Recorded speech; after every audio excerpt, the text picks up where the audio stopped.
اللهم صل على محمد وعلى آل محمد كما صليت على إبراهيم وعلى آل إبراهيم إنك حميد مجيد. اللهم بارك على محمد وعلى آل محمد كما باركت على إبراهيم وعلى آل إبراهيم إنك حميد مجيد. سبحانك لا علم لنا إلا ما علمتنا إنك أنت العليم الحكيم. اللهم انفعنا بما علمتنا وعلمنا ما ينفعنا وزدنا علما. قال الله تبارك وتعالى في القرآن المجيد والفرقان الحميد: أعوذ بالله من الشيطان الرجيم. بسم الله الرحمن الرحيم. يقلب الله الليل والنهار إن في ذلك لعبرة لأولي الأبصار. وقال النبي صلى الله تعالى عليه وسلم: الشتاء ربيع المؤمن قصر نهاره فصام وطال ليله فقام أو كما قال عليه الصلاة والسلام. اللهم صل على سيدنا ومولانا محمد وعلى آل سيدنا ومولانا محمد وبارك وسلم وصل عليه. اللهم صل على سيدنا ومولانا محمد وعلى آل سيدنا ومولانا محمد وبارك وسلم وصل عليه. اللهم صل على سيدنا وسيد ساداتنا وسيد عاداتنا وحبيبنا وحبيب ربنا وصمدنا وأجملنا وأكملنا وأحسننا وأرفقنا وأعلانا وأولانا وأزكانا وأتقانا محمد صلى الله عليه وعلى آله وأهله وذرياته وصحابته ومن تبعهم بإحسان إلى يوم الدين. کائنات میں اللہ رب العزت کی جو بڑی بڑی نشانیاں ہیں، جو نشانیاں اپنا آپ خود بتاتی ہیں، ان کے آنے کا انہیں خود بتانا نہیں پڑتا بلکہ انسان محسوس کر لیتا ہے. ان نشانیوں میں سے ایک موسموں کی تبدیلی ہے. قرآن کریم میں اللہ فرماتے ہیں: یقلب اللہ اللیل والنہار، دن اور رات کو اللہ پلٹتے ہیں. اور یہ ایسے خوبصورت طریقے سے اللہ پلٹتے ہیں، جب دن آتا ہے تو رات کے آثار ایسے ختم ہوتے ہیں جیسے کبھی تھی ہی نہیں، اور جب رات آ جاتی ہے تو دن کے آثار نشانات سارے کے سارے ایسے مٹ جاتے ہیں کہ کبھی دن تھا ہی نہیں.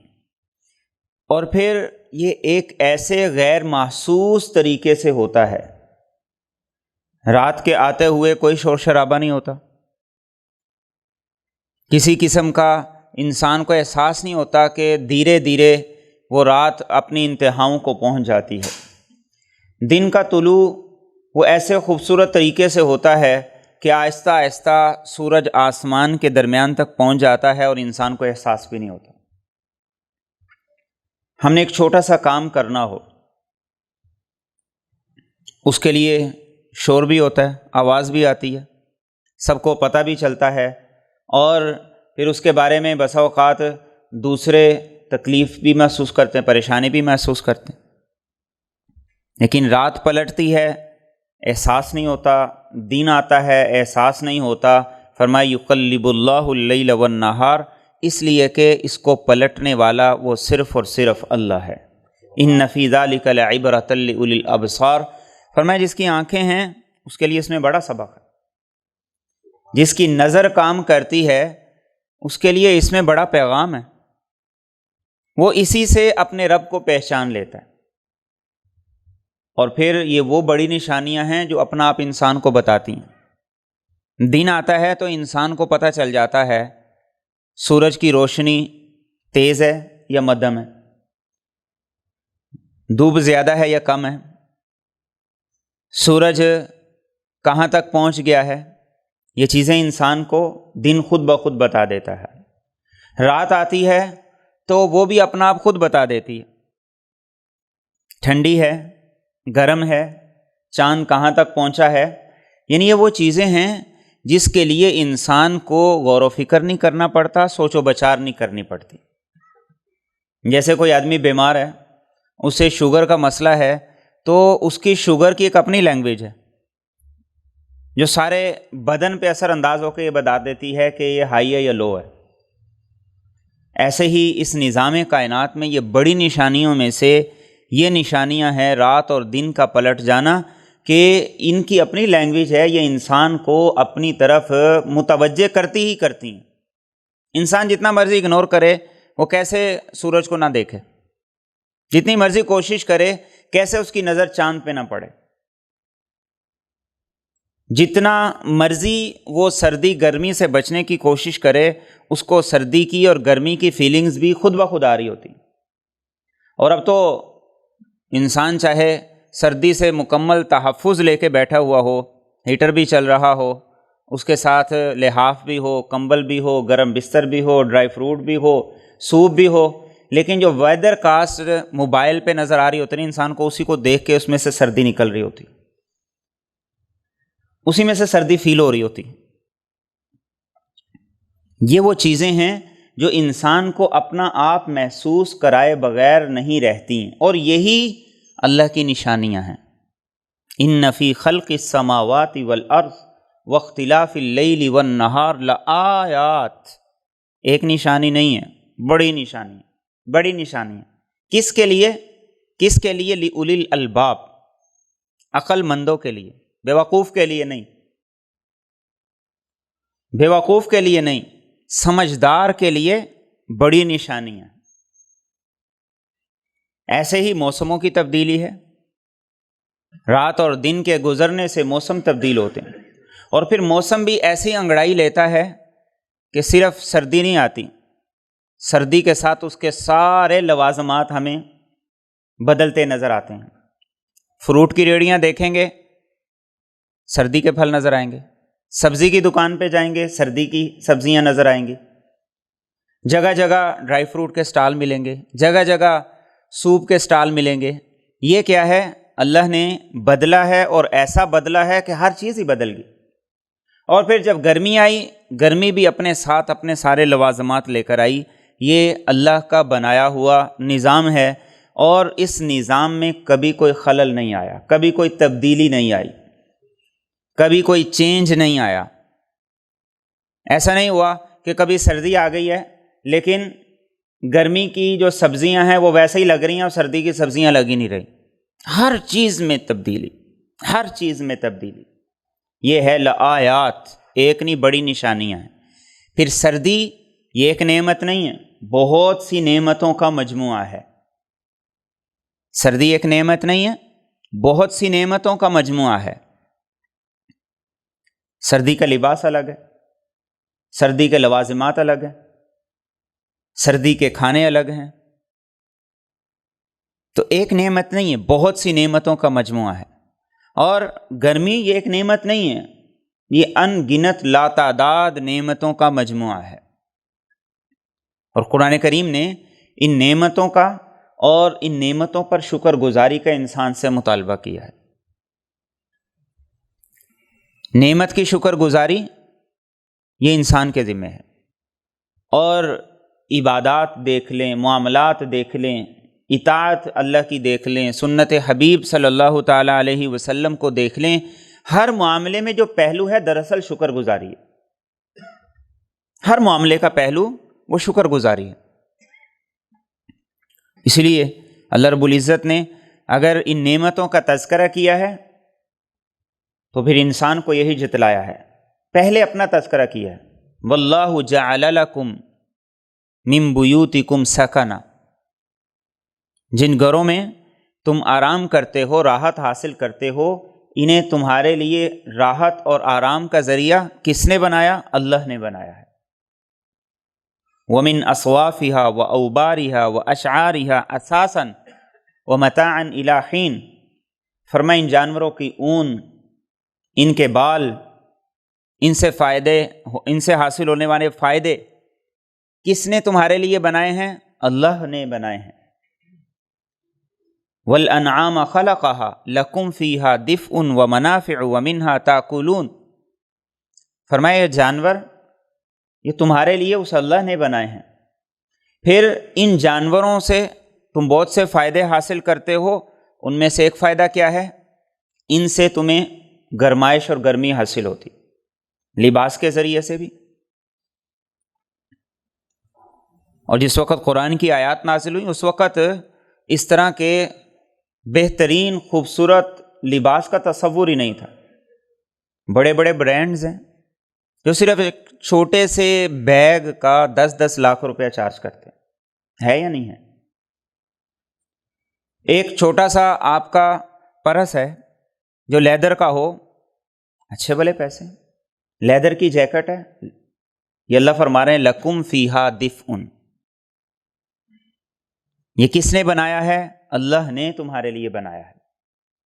اور پھر ان جانوروں سے تم ان کا گوشت پکا کے سوپ بنا کے پیتے ہو. لکم فیہا دفء. اللہ نے یہ نعمتیں تمہیں عطا کی ہیں، ان سے تم سردی سے بچاؤ کے لیے گرمائش اختیار کرتے ہو. ومنافع، اور فرمایا بہت سے فائدے ہیں. ومنہا تاکلون، کھانے کے بھی کام آتے ہیں. تو یہ ایک نعمت نہیں ہے، یہ ان گنت نعمتیں ہیں جو بارش کی طرح سردی کا موسم آتے ہی مسلسل ہم پر برسنا شروع ہو جاتی ہیں. اور یہ کس کی طرف سے ہیں اور کس لیے ہیں، یہ جاننا، یہ سمجھنا، یہ ایک مومن کی ذمہ داری ہے. اور جو یہ سمجھ جاتا ہے، قرآن کریم کہتا ہے کہ وہ آنکھوں والا ہے، وہ دیکھتا ہے، اس کی نظر کام کرتی ہے، اس کی بصارت ٹھیک ہے، وہ عقل مند ہے، اس کی عقل کام کرتی ہے. لِأُولِي الْأَبْصَارِ لِأُولِي الْأَلْبَابِ، دونوں باتیں قرآن کریم نے ارشاد فرمائی. اور پھر اس کے ساتھ نعمت کی قدردانی کیا ہے کہ اس میں کیڑے نہ نکالے جائیں. یہ نعمت کی قدردانی. کیڑے نکالنا یہ ناقدری کی علامت ہے، عیب جوئی کرنا یہ ناقدری کی علامت اور نشانی ہے. ہر موسم اپنی خصوصیات رکھتا ہے. ظاہر ہے سردی کے موسم میں سردی ہوگی، گرمی تو نہیں ہوگی. گرمی کے موسم میں گرمی ہوگی اور شدت کی ہوگی، سردی نہیں ہوگی. کسی کو گرمی سوٹ کر جاتی ہے، کسی کو سردی سوٹ کرتی ہے. اب دونوں نعمتیں ہیں. قرآن کریم نے یہ بات کہی، عسیٰ ان تکرہوا شیئا وہو خیر لکم. ہو سکتا ہے جو چیز تمہیں اچھی نہیں لگتی وہ تمہارے لیے بہتر ہو. وعسیٰ ان تحبوا شیئا وہو شر لکم، اور ہو سکتا ہے جو چیز تمہیں اچھی لگتی ہے وہ تمہارے لیے بہت بری ہو، دنیا کے لحاظ سے بھی، دین کے لحاظ سے بھی. واللہ یعلم وانتم لا تعلمون. یہ بڑا خوبصورت جملہ ہے قرآن کریم کا. اللہ کو پتہ ہے، تمہیں نہیں پتہ. اللہ جانتا ہے، تم نہیں جانتے.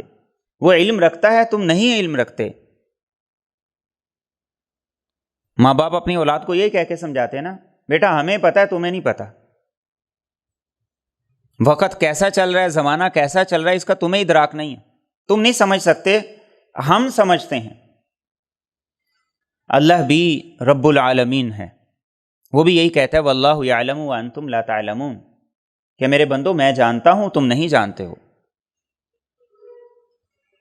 تو اگر کوئی مسئلہ ہے، الرجی ہے یا کوئی اور ایسی دقت ہے، تو اللہ کے رسول صلی اللہ علیہ وسلم نے 2 باتیں بڑی خوبصورت ارشاد فرمائی. پہلی بات یہ ارشاد فرمائی، اعتراض نہ کرو، موسم کو برا بلا نہ کہو. کیوں؟ اس لیے کہ اس موسم کو لانے والے، اس موسم کو پیدا کرنے والے، اس میں تاثیر رکھنے والے وہ صرف اور صرف اللہ جل جلالہ ہیں. اور دوسری بات یہ ارشاد فرمائی، اللہ سے عافیت کا سوال کرو، اللہ سے عافیت کا سوال کرو. انسان جتنا مرضی سردی سے بچتا رہے، جب لگنی ہے تو اس کو پتہ بھی نہیں لگنا کہاں سے لگی، کیسے لگی. جتنا مرضی وہ پرہیز کر لے، جس وقت اس کی شوگر ہائی ہونی ہے ہو ہی جانی ہے، اس کو پتہ بھی نہیں لگنا. لو ہونی ہے تو پتہ بھی نہیں لگنا، بدہضمی ہونی ہے تو پتہ بھی نہیں لگنا. تو اصل چیز کیا ہے؟ اسباب اپنی جگہ پر ہیں، ان کی اہمیت اپنی جگہ پر ہے، لیکن اسباب سب کے سب غیر مؤثر ہو جاتے ہیں جب انسان اللہ سے عافیت کا سوال نہیں کرتا. تو یہ بات اللہ کے رسول صلی اللہ علیہ وسلم نے ہمیں سکھائی ہے. بچے جلدی متاثر ہوتے ہیں سردی سے، تو اللہ کے رسول صلی اللہ علیہ وسلم نے کیا سکھایا؟ صلی اللہ العافیہ، اللہ سے عافیت کا سوال کرو، بس عافیت مل گئی تو سب کچھ مل گئی۔ یہ مانگتے رہو، تمہارا تحفظ کرنا اس کی ذمہ داری ہے، پھر اسباب تھوڑے بھی ہوں اللہ بچا لیتے ہیں۔ اور جب انسان کی نظر اپنے وسائل پہ ہوتی ہے نا، پھر وہ ضرور پکڑا جاتا ہے، وہ نہیں بچتا۔ اور اس کا مشاہدہ آپ نے کیا ہوگا، جب کرونا وائرس کا پیریڈ چل رہا تھا، جن لوگوں نے جتنا زیادہ پرہیز کیا وہ اتنے زیادہ متاثر ہوئے۔ آپ نے اس کا شاید مشاہدہ کیا، جو لوگ جتنا زیادہ اس سے بچنے کی کوشش میں لگے رہے وہ اتنا زیادہ متاثر ہوئے۔ کیوں متاثر ہوئے؟ اس لیے کہ ان کی نظر ساری کی ساری اسباب کی طرف تھی۔ اللہ نے یہ بتایا کہ اسباب میرے محتاج ہیں اور میں اسباب کا محتاج نہیں ہوں۔ اللہ الصمد، ہر چیز کرنے میں اس کی محتاج ہے، میں اسباب کا محتاج نہیں ہوں۔ تو اللہ سے کیا فرمایا؟ عافیت کا سوال کرو۔ تمہارے پاس وسائل تھوڑے بھی ہوں گے تو اللہ تمہارے کام آ جائے گا، اور اگر تمہارے پاس وسائل بہت زیادہ ہوں اور اللہ ان وسائل سے جان نکال دے تو وہ تمہارے سارے وسائل تمہارا کچھ بھی نہیں کر سکتے۔ یہ بات رسول اکرم صلی اللہ علیہ وسلم نے ہمیں سکھائی۔ اور تیسری چیز جو اس موسم کی تبدیلی سے ہمارے لیے سیکھنے کی ہے، اور وہ بڑی اہم ہے، تھوڑی سی سردی، اس کے تحفظ کے لیے ہر شخص کوشش کرتا ہے، لباس بھی تبدیل کرتا ہے، جرابیں بھی پہنتا ہے، کوٹ ویسٹ کوٹ بھی پہنتا ہے، کھانے پینے کو بھی بہتر کرتا ہے، ہیٹر چلاتا ہے، گیزر چلاتا ہے، گرم پانی کا استعمال کرتا ہے تھوڑی سی سردی کے لیے۔ تو اگر اس سردی سے بچنے کے لیے کوشش ہے تو جہنم کی سردی سے بچنے کے لیے کتنی کوشش کرنی چاہیے؟ آخر اس کے لیے بھی تو کچھ نہ کچھ کرنا چاہیے۔ قرآن کریم نے جہاں پر جہنم کے عذابوں کا تذکرہ کیا ہے وہاں پہ دو چیزوں کا تذکرہ کیا ہے، الا حمیما وغساقا، ایک ابلتا ہوا کھولتا ہوا گرم گرم پانی پلایا جائے گا۔ انسان ایک حد تک گرم پانی پی سکتا ہے، اور وہ کیسا کھولتا ہوا پانی ہوگا؟ قرآن کریم نے کہا فقطع امعاءہم، جو پیے گا اس کی آنتیں ساری کی ساری کٹ کے پخانے کے راستے سے باہر آ جائیں گے، اور وہاں کا پینا مجبوری ہے، آپشن نہیں ہوگا کہ پیوں یا نہ پیوں، اس لیے کہ اندر کی بڑک ہی ایسی ہوگی، وہاں کا سسٹم ہی چینج ہو جائے گا۔ اور صرف اتنا نہیں، جو اپنے سٹیٹس کو بچاتا تھا، اللہ کے دین کو بیچتا تھا، جس نے اپنی جھوٹی اور بناوٹی عزت کی پرواہ کی، اللہ کے دین کی اور اس کے نبی صلی اللہ علیہ وسلم کی سنت اور طریقے کی پرواہ نہیں کی، قرآن کریم نے سورہ دخان میں کہا اللہ کیا کریں گے؟ اس کے سر پہ گرم ابلتا ہوا کھولتا ہوا پانی ڈالیں گے، اور اللہ فرمائیں گے ذق انک انت العزیز الکریم، اب مزہ چکھ، تو دنیا میں بڑا عزت والا بنا پھرتا تھا، تو دنیا میں بڑا عزت والا بنا پھرتا تھا، اب اس کا مزہ چکھ۔ ان ھذا ما کنتم بہ تمترون، اسی کے بارے میں شک تھا۔ اور دوسرا عذاب، دوسری سزا جس کا قرآن کریم نے تذکرہ کیا ہے وہ کیا ہے؟ وغساقہ، یہ جہنم کا ایک طبقہ ہے، جہنم کا ایک پورشن ہے کہ اس پورشن میں جس وقت کسی مجرم کو، کسی کافر کو ڈالا جائے گا تو سردی کی شدت کی وجہ سے اس کا گوشت اس کی ہڈیوں سے الگ ہو جائے گا۔ یہ قرآن کریم کا بیان ہے، الا حمیما وغساقا۔ اور آگے اللہ نے کیا فرمایا؟ جزاء وفاقا انہم کانوا لا یرجون حسابا، فرمایا یہ ظلم نہیں ہے، کسی کے ساتھ زیادتی نہ انصافی نہیں ہے، انسان کے اعمال کی پوری پوری جزا ہے، پورا بدلہ ہے۔ اور ایسا کیوں ہوا؟ انہم کانوا لا یرجون حسابا، دنیا کی پرواہ کی، دنیا کے لیے تگ و دو کوشش کی، لیکن اللہ کے سامنے کھڑے ہونا ہے، اس کو جواب دہ ہونا ہے، اس کے سامنے پیش ہونا ہے، اس بات کی فکر ہی نہیں کی۔ اور مومن وہی مومن کامل ہوتا ہے جس کی نظر ان حالات میں بھی فوری اللہ کی طرف جائے۔ اللہ کے رسول صلی اللہ علیہ وسلم نے بڑی خوبصورت بات ارشاد فرمائی۔ آپ نے ارشاد فرمایا کہ ایک مسلمان، ایک مومن گھر سے نکلتا ہے، سخت گرمی اس کو لگتی ہے، لو لگتی ہے، دھوپ لگتی ہے، اور وہ کہتا ہے ہائے کتنی گرمی ہے، اور اسے فوری طور پر جہنم کی گرمی یاد آتی، اور وہ کہتا ہے کہ اللہ مجھے جہنم کی گرمی سے محفوظ فرما۔ تو اللہ کہتے ہیں کہ اے جہنم، تیری گرمی سے ایک مومن نے پناہ طلب کی، میں نے پناہ دے دی۔ کتنا آسان ہے، کتنا آسان ہے۔ لیکن جتنا آسان ہے ہم یہ سوچیں ہمارے لیے کتنا مشکل ہے۔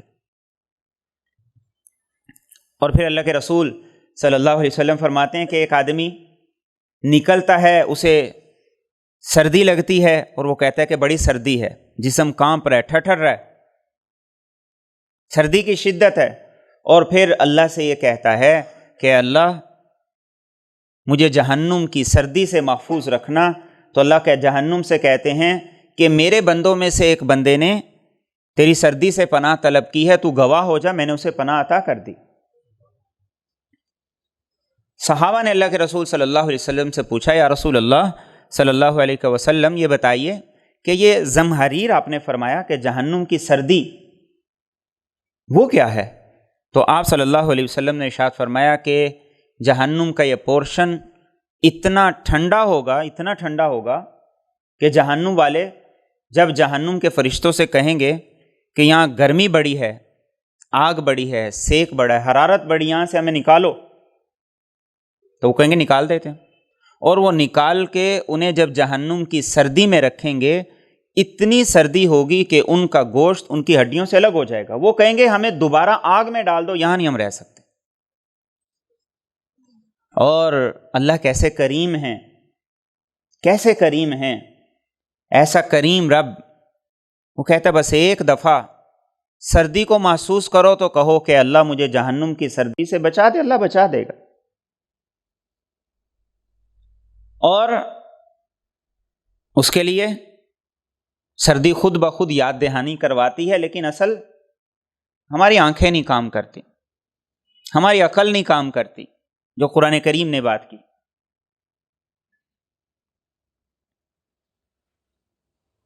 تو جہاں اس دنیا کے اندر ہم کوشش کر رہے ہیں سردی سے تحفظ کے لیے، اس سے بچاؤ کے لیے، وہاں اس کے ساتھ ساتھ پھر ہمیں اس آخرت کی بھی فکر کرنی ہے، اس کی سردی سے بھی بچنے کے لیے اعمال کرنے ہیں۔ اور اللہ کے رسول صلی اللہ علیہ وسلم پر قربان جائیے کہ آپ نے نشاندہی کی، ایک ایک چیز کی نشاندہی کی، اور آپ صلی اللہ علیہ وسلم نے بڑی خوبصورت بات ارشاد فرمائی۔ آپ فرماتے ہیں الشتاء ربیع المومن، سردی کا موسم مومن کے لیے موسم بہار ہے۔ بہار کا موسم جب آتا ہے جانوروں کو چرنے کے لیے بہت کچھ ملتا ہے، ہر طرف سبزہ، ہر طرف ہریالی، اور جانور کھاتے ہیں، خوش ہو کے کھاتے ہیں، دودھ بھی اچھا دیتے ہیں، اور صحت بھی بہتر ہوتی ہے، فربا موٹے تازے ہو جاتے ہیں۔ اللہ کے رسول صلی اللہ علیہ وسلم فرماتے ہیں کہ سردی کا موسم مومن کے لیے موسم بہار کی طرح ہے۔ کیسے موسم بہار کی طرح؟ آپ نے ارشاد فرمایا قصر نہارہ فصام، دن چھوٹا ہوتا ہے وہ روزہ رکھ لیتا ہے، یہ موسم بہار ہے۔ ایک طرف ہم کہتے ہیں کہ دن چھوٹا ہے، گزرتے ہوئے وقت نہیں لگتا، پتہ نہیں لگتا کہ دن کیسے گزر گیا ہے۔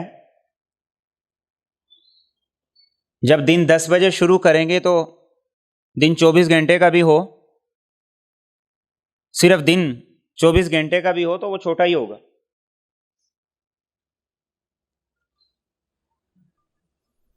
تو سردی کا موسم، دن چھوٹا ہے۔ مومن کیا کرتا ہے کہ یہ میرے لیے بہار کا موسم ہے، نہ پیاس لگنی ہے، بھوک بھی قابل برداشت ہے، روزہ رکھ لو۔ وہ روزہ رکھتا ہے۔ اور اللہ کے رسول صلی اللہ علیہ وسلم نے صحابہ کو فرمایا الغنیمۃ الباردہ، وہ مال غنیمت جو بڑی آسانی سے حاصل ہو، وہ تمہیں بتاؤں سردی کے موسم میں کیا ہے؟ ہم مال غنیمت کا حاصل کرنا، اس کے لیے بڑی تگ و دو تھی۔ گھر چھوڑو، جہاد کے لیے نکلو، سفر کرو، اپنے آپ کو، اپنی جان کو رسک پہ لگاؤ، اور پھر اس کے بعد ہو سکتا ہے مل جائے، ورنہ جان بھی جا سکتی ہے، اللہ کے راستے میں شہید بھی ہو سکتے ہو۔ تو آپ نے کیسے خوبصورت طریقے سے سمجھایا میرے اور آپ جیسے بزدل لوگوں کے لیے کہ آسانی سے حاصل ہونے والی غنیمت سردی کے موسم میں وہ روزہ ہے۔ اور انسان کی اصلاح جتنی جلدی روزے سے ہوتی ہے کسی عمل سے نہیں ہوتی۔ انسان کی اصلاح جتنی جلدی روزے سے ہوتی ہے کسی عمل سے نہیں ہوتی۔ اور انسانی نفس اس کو جتنی مار روزے سے پڑتی ہے کسی عمل سے نہیں پڑتی۔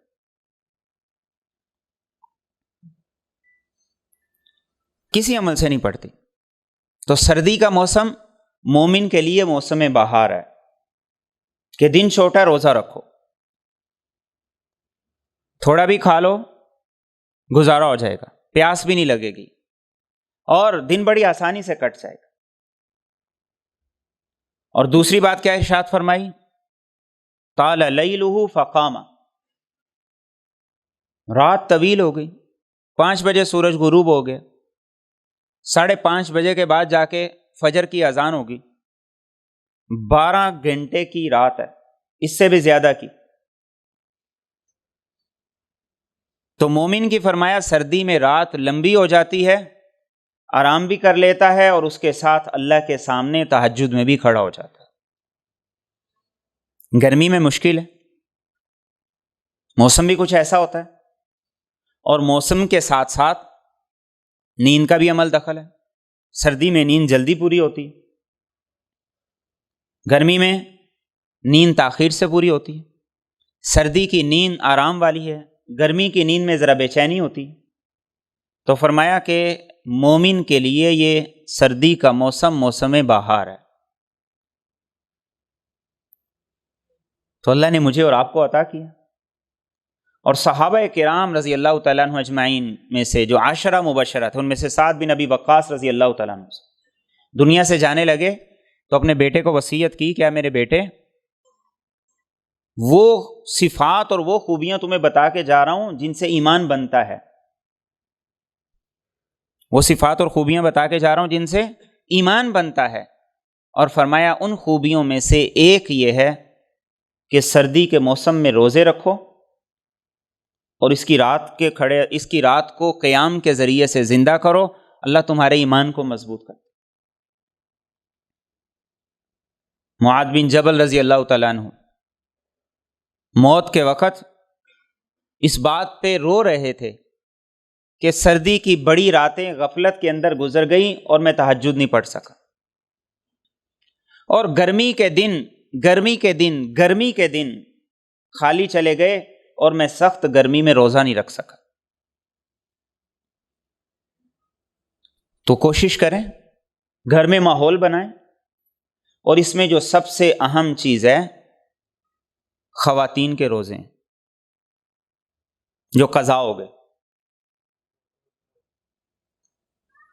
اب رمضان کے مہینے میں خواتین نے روزہ رکھنا ہے یا نہیں رکھنا، ہمارے لیے سارے لوازمات انہوں نے بنانے ہی بنانے۔ اب ان کے جو روزے قضا ہوئے ہیں ان کو پورا کروانا یہ کس کی ذمہ داری ہے؟ یہ خامین کی ذمہ داری۔ آپ پوچھیں جا کے کتنے روزے رہتے ہیں؟ 30 روزے، 40 روزے۔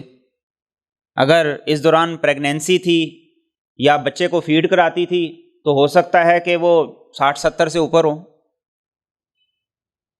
اس کا ذمہ دار کون ہے؟ یہ کس نے رکھوانے ہیں؟ اور شیطان ہمیشہ ٹالنے کی کوشش کرتا، وہ اسی خیال اور وسوسے میں ڈالتا رہتا ہے کہ اتنے روزے کیسے رکھیں. موت آ جاتی ہے، زندگی کے 10-20 سال گزر جائیں گے لیکن 25-30 روزے نہیں رکھے جاتے. تو اگر ہم رکھیں گے، گھر کا ماحول بنا لیں گے تو خواتین کے لیے بھی رکھنا آسان ہوگا. اتوار کا دن چھٹی کا ہوتا ہے، جمعے کا دن چھٹی کا ہوتا ہے، تو آپ اتوار کو بھی روزہ رکھ لیں، جمعے کو بھی رکھ لیں، یا جیسے سہولت ہے. لیکن یہ ضروری ہے میرے اور آپ کے لیے اصلاح کے طور پر، اور اس کے ساتھ ساتھ ان کے قضا ہو جائیں گے. اور اللہ کے رسول صلی اللہ علیہ وسلم نے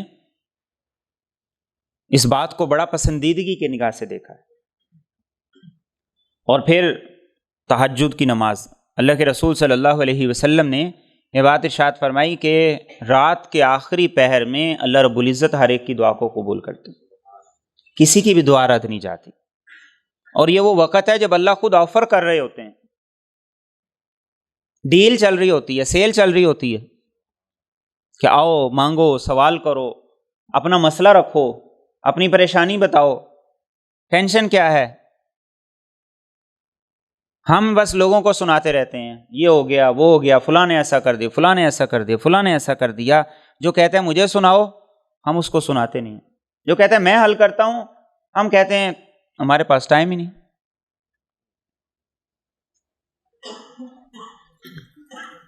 اور ایک بڑی خوبصورت حدیث جو خاص طور پر اس موسم سے بھی تعلق رکھتی ہے، اللہ کے رسول صلی اللہ علیہ وسلم فرماتے ہیں کہ ایک دفعہ میں نے اپنے رب کا دیدار کیا، اور ایسے خوبصورت انداز سے کیا کہ کائنات میں اس سے زیادہ حسین اور خوبصورت چیز میں نے کبھی نہیں دیکھی. اللہ رب العزت نے مجھ سے سوال کیا، یا محمد صلی اللہ علیہ وسلم. میں نے کہا لبیک و سعدیک، میرے پروردگار میں حاضر ہوں، میری سعادت خوشبختی ہے، فرمائیے. اللہ نے پوچھا کہ بتائیے کہ یہ ملائے اعلیٰ کے فرشتے، میرے مقرب ترین فرشتے کس بارے میں جھگڑا کر رہے ہیں؟ میں نے کہا باری تعالیٰ مجھے تو علم نہیں ہے. میرے رسول صلی اللہ علیہ وسلم فرماتے ہیں کہ اللہ رب العزت نے اپنا دست قدرت میرے سینے پہ رکھا، اس کی ٹھنڈک مجھے اندر تک محسوس ہوئی. تو اللہ نے کہا کہ بتاؤ اب کیسی کیفیت ہے؟ اللہ کے رسول صلی اللہ علیہ وسلم فرماتے ہیں کہ آسمان، زمین اور کل کائنات میرے سامنے آ گئی، ہر چیز عیاں ہو گئی، سارے پردے حجاب دور ہو گئے. پھر اللہ نے سوال کیا محمد فیما یختصم الاعلیٰ صلی اللہ علیہ وسلم، یہ میرے مقرب فرشتے کس معاملے میں جھگڑا کر رہے ہیں؟ اب کائنات پوری سامنے تھی، حجاب اور پردے سارے ہٹ گئے تھے. میں نے عرض کی کہ باری تعالیٰ یہ جھگڑا کر رہے ہیں کفارات کے بارے میں، درجات کے بارے میں، کہ کون سے کام انسان کرے تو اس کے درجے بلند ہوں گے، اور کون سے کاموں سے انسان بچے، اور کون سے کام انسان کرے جس سے اس کے گناہ معاف ہوں گے. تو اللہ نے پوچھا بتاؤ کون سے کام ہیں جن سے انسان کے درجات بلند ہوں گے اور ان کا اجر اتنا زیادہ ہے کہ فرشتے اس کو لکھنے کے بارے میں جھگڑا کر رہے ہیں. جھگڑا کس بات کا ہے؟ ایک تو اس بات کا کہ کتنا اجر لکھا جائے، اور دوسرا اس بات کا کہ ہر فرشتہ اس عمل کے اجر کو لکھنے کی سعادت خود حاصل کرنا چاہتا ہے. اور فرشتے بھی کون؟ مقرب ترین فرشتے.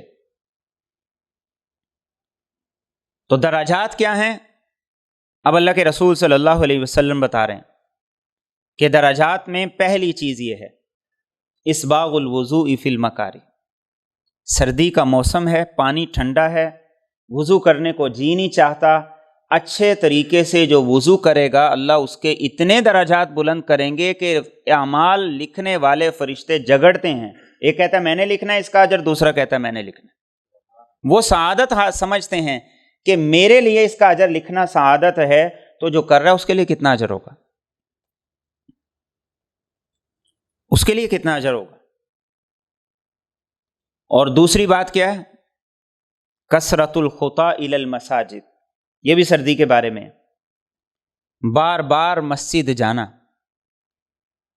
4 نمازیں تو ایک دوسرے کے پیچھے آ رہی ہوتی ہیں، ایک انسان پڑھتا ہے، ساتھ ہی دوسری کے بعد تیسری کے بعد چوتھی، تو اللہ فرماتے ہیں کہ جو انسان بار بار مسجد چل کے جاتا ہے اس کے درجات اتنے بڑھ جاتے ہیں کہ فرشتے لکھنے کے لیے ایک دوسرے سے جھگڑا کرتے ہیں۔ اور تیسری چیز وانتظار الصلاۃ الی الصلاۃ، ایک نماز پڑھ لی ہے، اب فکر ہے کہ دوسری بھی پڑھنی ہے، یہ نہ ہو کہ غفلت ہو جائے اور دوسری نماز کا وقت نکل جائے۔ سردی کے موسم میں یہ تینوں کام مجھے اور آپ کو میسر ہوتے ہیں۔ اچھا، اب اگلی بات نہیں کی، اب اللہ رب العزت میرے اور آپ کے نبی کو ایک دعا سکھا رہے ہیں، دیدار ہو رہا ہے اللہ کا۔ 2 سوال تھے۔ پہلا سوال یہ تھا کہ وہ کام کون سے ہیں جن سے درجے بلند ہوتے ہیں؟ اللہ کے رسول صلی اللہ علیہ وسلم نے فرشتوں کو دیکھا، بتا دیا۔ اب دوسرا سوال یہ تھا کہ وہ کون سے کام ہیں جن سے گناہوں کا کفارہ ہوتا ہے؟ اس دوسرے سوال سے پہلے اللہ میرے اور آپ کے نبی کو ایک دعا سکھا رہے ہیں، یا محمد صلی اللہ علیہ وسلم اذا صلیت، جب آپ نماز پڑھیں تو یہ دعا کریں، جب نماز پڑھیں تو یہ دعا کریں۔ کہاں پر؟ درود ابراہیمی کے بعد جب ہم دعا پڑھتے ہیں تو عمومی طور پر ہم ایک ہی دعا پڑھتے ہیں۔ اللہ کے رسول صلی اللہ علیہ وسلم سے تو بہت سی دعائیں منقول ہیں۔ اللہم انی اسألک حب المساکین، اے اللہ میں آپ سے مساکین اور کمزور لوگوں کی محبت کا سوال کرتا ہوں۔ دیکھیں ذرا اپنی محبتیں، دیکھیں ذرا آج کمزور آدمی ہمارا بھائی بھی ہوگا نا،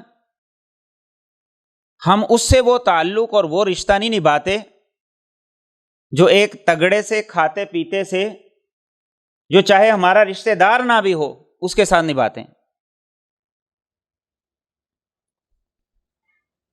اور اللہ میرے اور آپ کے نبی کو یہ سکھا رہے ہیں میرے اور آپ کے لیے، ورنہ میرے اور آپ کے نبی کے بارے میں تو یہ آتا ہے کہ اقامت ہو جاتی تھی اور سرکار دو عالم صلی اللہ علیہ وسلم نماز کے لیے آگے بڑھنے لگتے، ایک دیہاتی آتا کہتا یا رسول اللہ صلی اللہ علیہ وسلم میرا یہ مسئلہ ہے، ذرا یہ تو حل کروا دیں۔ آپ نماز چھوڑ کے پہلے اس کا مسئلہ حل کرتے تھے، جب کہ اقامت ہو گئی ہے پھر آپ مصلی پہ جایا کرتے تھے۔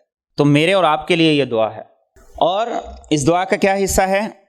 اللہم انی اسألک فعل الخیرات وترک المنکرات، اللہم انی اسألک فعل الخیرات، اے اللہ نیکی کے کام کرنے کا تجھ سے سوال کرتا ہوں۔ خود انسان نہیں کر سکتا، سوال ہی نہیں پیدا ہوتا۔ وترک المنکرات، اے اللہ گناہوں سے بچنے کا میں تجھ سے سوال کرتا ہوں، تو مجھے بچا دے، میں نہیں بچ سکتا۔ یہ کس کے لیے؟ میرے اور آپ کے لیے۔ نیکی کا دل کرتا ہے، گناہوں کا غبار ایسا ہے، میل ایسا ہے کہ وہ اٹھنے نہیں دیتا، کرنے نہیں دیتا۔ گناہوں کو چھوڑنا چاہتے ہیں لیکن چھڑا نہیں پاتے اپنا آپ۔ تو کیسے چھوٹے گا؟ اس دعا سے چھوٹے گا۔ نماز پڑھو اور نماز کے آخر میں یہ دعا کرو، وحب المساکین، اور مسکین اور کمزور لوگوں کی محبت کا سوال کرتا ہوں، وَأَن تَغْفِرَ لِي وَتَرْحَمَنِي، اے اللہ مجھے بخش دے، آپ تو معصوم ہیں، اے اللہ مجھ پہ رحم کر دے، آپ تو کائنات کے لیے رحمت للعالمین ہیں۔ وَإِذَا أَرَدْتَ بِقَوْمٍ فِتْنَةً فَتَوَفَّنِي غَيْرَ مَفْتُونِينَ، فَتَوَفَّنِي غَيْرَ مَفْتُون، یہ آج کے لیے، آج کے دور کے لیے۔ اے اللہ جب لوگ طرح طرح کے فتنوں میں مبتلا ہو جائیں، اے اللہ مجھے ہر قسم کے فتنے سے بچا۔ آج بڑے فتنے ہیں، ہم چاہتے نہ چاہتے ہوئے ان فتنوں میں برے طریقے سے پھنسے ہوئے ہیں، اختیاری غیر اختیاری طور پر، اور اللہ میرے اور آپ کے نبی کو یہ دعا سکھا رہے ہیں، میرے اور آپ کے لیے سکھا رہے ہیں، آج کے دن کے لیے سکھا رہے ہیں، میرے اور آپ کی عادتیں بدلنے کے لیے سکھا رہے ہیں۔ اور اب دوسرا سوال کہ وہ کون سے اعمال ہیں جن سے اے حبیب صلی اللہ علیہ وسلم بتائیے کہ میرے بندوں کے گناہ معاف ہوتے ہیں؟ تو آپ نے فرمایا وہ 3 کام ہیں۔ نامہ اعمال لوگوں کے کھلے ہوئے ہیں، اور 3 اعمال نمایاں ہیں جن سے بندوں کے گناہ معاف ہو جاتے ہیں۔ پہلی چیز ہے افشاء السلام، لوگوں کو، جاننے والوں کو، انجان لوگوں کو، چھوٹوں کو، بڑوں کو، ہر ایک کو بار بار سلام کرنا۔ کوئی اوکھا کام ہے؟ کوئی مشکل کام ہے؟ افشاء السلام، فرمایا لوگوں کو سلام کرو گے اللہ تمہارے گناہوں کو معاف کرے گا۔ دوسری چیز اطعام الطعام، لوگوں کو کھلاؤ، بھوکے کو کھلاؤ، مسکین کو کھلاؤ، محتاج کو کھلاؤ، اور کھلانا بھی کوئی مشکل کام نہیں ہے۔ کسی مزدور کو کھانے کے پیسے آپ علیحدہ سے دے دیں، جو گھر سے کھانا لایا ہے آپ اپنے گھر میں سے 1 پلیٹ سالن کی اس کو دے دیں، اطعام الطعام۔ اور تیسری چیز جو اس موسم کے حوالے سے بھی ہے، وَالصَّلَاةُ بِاللَّيْلِ وَالنَّاسُ نِيَامٌ، لوگ سو رہے ہیں اور تم کھڑے ہو، جس کے لیے کھڑے ہو اس کو پتہ ہے اور تمہیں پتہ ہے۔ تو پھر جب تم نے اپنے بستر، اپنے کمبل کو، اپنے لحاف کو اس کے لیے چھوڑا ہے تو وہ تمہیں اکیلا چھوڑ دے؟ کیسے ہو سکتا ہے؟ وہ تمہیں تنہا کر دے؟ کیسے ہو سکتا ہے؟ تمہارا مسئلہ نہ سنے، تمہاری پرابلم کو حل نہ کرے، تمہاری پریشانی کو حل نہ کرے، کیسے ہو سکتا ہے؟ لیکن ہم نے لوگوں کے سامنے کھڑا ہونا گوارا کر لیا، اس کے سامنے نہیں کھڑے ہوئے۔ لوگوں کے سامنے اپنے پیٹ سے کپڑا اٹھا دیا، اس کے آگے نہیں روئے، مسئلہ پھر کیسے حل ہو؟ یہ تو اللہ کی غیرت کا مسئلہ ہے کہ میری شکایتیں لوگوں سے جا کے لگا رہے ہو۔ یہ اللہ کی شکایت ہے نا، حالات کو بیچنے والا کون ہے؟ اللہ ہے۔ مجھے اور آپ کو الجھنوں میں ڈالنے والا، ان کے فیصلے کرنے والا وہ اللہ رب العزت ہے۔ تو اللہ کی شکایتیں لوگوں سے، اور جسے جا کے شکایت کر رہے ہیں وہ خود بیچارہ اپنے مسائل میں پھنسا ہوا۔ انتم الفقراء الی اللہ، سب محتاج ہو اس کے، واللہ هو الغنی الحمید، وہ اکیلا ہے جو بے پرواہ ہے، قابل تعریف ہے۔ تو یہ موسم میرے اور آپ کے لیے بہت سی خیریں لے کے آیا ہے، بڑی نعمتیں لے کر آیا ہے۔ تو اس موسم میں اسے بہار کا موسم بنا کے، اپنے لیے نیکیوں کا سیزن بنا کے اگر ہم گزار لیں گے تو یہ موسم گزرے گا، اعمال کی ایسی عادت پڑ جائے گی کہ گرمی میں بھی کرنا آسان ہوگا،